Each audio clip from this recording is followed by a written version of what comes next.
Welcome to my YouTube channel Gyan math classes. हम important MCQ की बात कर रहे हैं और आज देखिए हम आपके सामने लेकर के आए हैं chapter 7 coordinate geometry.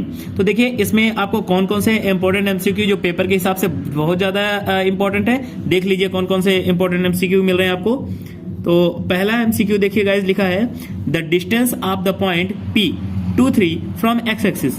X axis से इस पॉइंट की दूरी पूछ रहा है। तो देखिए आपके पास निकालने कई तरीके हैं, वैसे तो आप डायग्राम भी बना सकते हैं। एक्स एक्सिस से अगर दूरी पूछ रहा है तो देखिए आपने बना ली इस तरह से,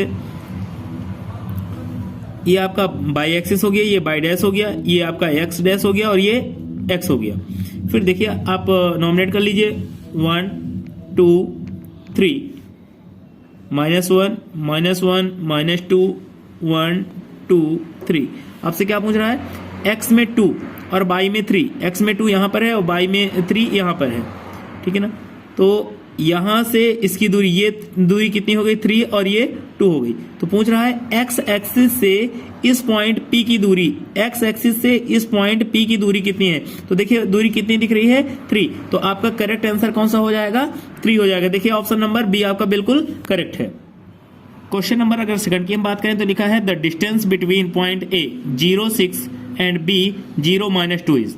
तो देखिए आपके पास x2 by 1/2 मिला हुआ है, आपको डिस्टेंस का फार्मूला लगाना है। डिस्टेंस का फार्मूला लगा दीजिए। डिस्टेंस का फार्मूला क्या होता है? √x2 - x1 का whole square plus by2 - by1 का होल स्क्वायर। तो ढूंढ लीजिए आपका x2 क्या है। x2 देखिए हमारे हिसाब से x2 क्या आ जाएगा? 0। तो 0 - 0 का होल स्क्वायर। फिर क्या देखेंगे आप? -2 - 6 का होल स्क्वायर। तो गाइज ये क्या बन जाएगा? 0 हटा दीजिए, 0 का कोई मतलब तो है नहीं। 6 और 2 मिलकर के क्या बन जाएगा? 8। तो 8 का स्क्वायर। अब गाइज -8 का स्क्वायर हो या +8 का स्क्वायर कितना हो जाएगा? 64 64। और 64 का स्क्वायर रूट कितना होता है? 8 होता है। तो इस तरह से आपका जो करेक्ट आंसर है वो कितना आएगा? 8। ऑप्शन बी बिल्कुल करेक्ट है। तो गाइज तीसरा क्वेश्चन जो आपके सामने लिखा हुआ है distance between 2 points A B -A -B बहुत इंपॉर्टेंट है और हर साल ये पेपर में पूछा जाता है। देखिए इन दोनों पॉइंट के बीच में आपको डिस्टेंस निकालना है, तो आप डिस्टेंस का फार्मूला अप्लाई करेंगे। देखिए डिस्टेंस का फार्मूला देख लीजिए होता क्या है? x2 - x1 का whole square plus by2 - by1 का होल स्क्वायर। तो आप किसी को भी, इसको भी x1 by 1 मान सकते हैं और इसको भी x1 by 1 मान सकते हैं। कोई इसमें इफेक्ट कोई नहीं पड़ेगा। अगर हम इसको मान लें इस बार तो ये फिर +a, तो +a का होल स्क्वायर। फिर दूसरी बार देखिए क्या हो जाएगा? b को हम बाई 2 माने लेते हैं तो b और ये b का होल स्क्वायर। तो माइनस का प्लस हो गया। अगर आप इसको ले लेते तब भी वही होता -a का होल स्क्वायर और -b का होल स्क्वायर। कोई इफेक्ट इससे नहीं पड़ेगा। तो ये देखिए क्या हो जाएगा? a और a मिलकर के क्या बनेगा? 2a का होल स्क्वायर और b भी मिलकर क्या बन जाएगा? 2b का होल स्क्वायर। तो गाइस यहाँ क्या आ जाएगा? 4a स्क्वायर और यहाँ क्या बन जाएगा? 4b का स्क्वायर। दोनों से अगर आप 4 कॉमन ले लेते हैं तो 4 कॉमन निकालते हैं आपका बनेगा a square plus b square. अब 4 को अगर आप बाहर निकाल दीजिए तो ये 2 बन जाएगा। काहे बन जाएगा? √2। 4 का स्क्वायर रूट कितना होता है? 2। तो 2 बन गया a square plus b square. तो ऑप्शन आप ढूंढिए 2√a square plus b square. Option number B बिल्कुल करेक्ट है। तो क्वेश्चन नंबर अगले में आते हैं गाइस। तो आप देखेंगे पेपर में 1 वर्ड भी आपसे पूछा जाता है। 1 वर्ड पूछा जाएगा, मैच द कॉलम पूछा जाएगा, एमसीक्यू पूछे जाएंगे, फिल इन द ब्लैंक्स पूछा जाएगा। तो चलिए 1 वर्ड की भी थोड़ी सी बात कर लेते हैं। देखिए आपके पास है डिस्टेंस फार्मूला। 1 वर्ड में डिस्टेंस फार्मूला आपसे पूछा जा सकता है।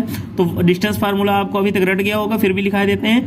√x2 - x1 का whole square plus by2 - by1 का होल स्क्वायर। इसे हम डिस्टेंस फार्मूला कहते हैं। फिर दूसरे नंबर पर गाइस देखिए सेक्शन फार्मूला है, बहुत इंपॉर्टेंट फार्मूला होता है। देखिए फार्मूला क्या हो जाता है?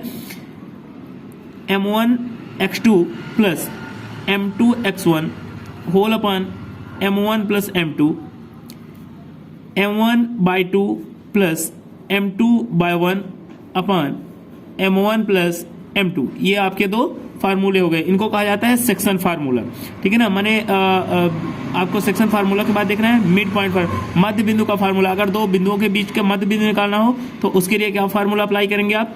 x1 प्लस x2/2 और y1 प्लस y2/2। इसको कहते हैं मिड पॉइंट फार्मूला। मतलब जब दो रेखाओं के बीच की दूरी आपको निकालनी हो, दूरी आपको 2 पॉइंट पता है उनके बीच वाला निकालना हो, तो ये फार्मूला अप्लाई किया जाएगा।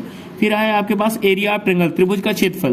तो इसके लिए होता है 1/2 mod x1 by 2 minus by 3 plus x2 by 3 minus by 1 plus x3 by 1 minus by 2। ये आपका एरिया ऑफ ट्रायंगल का फार्मूला कहलाएगा। Thank you everyone.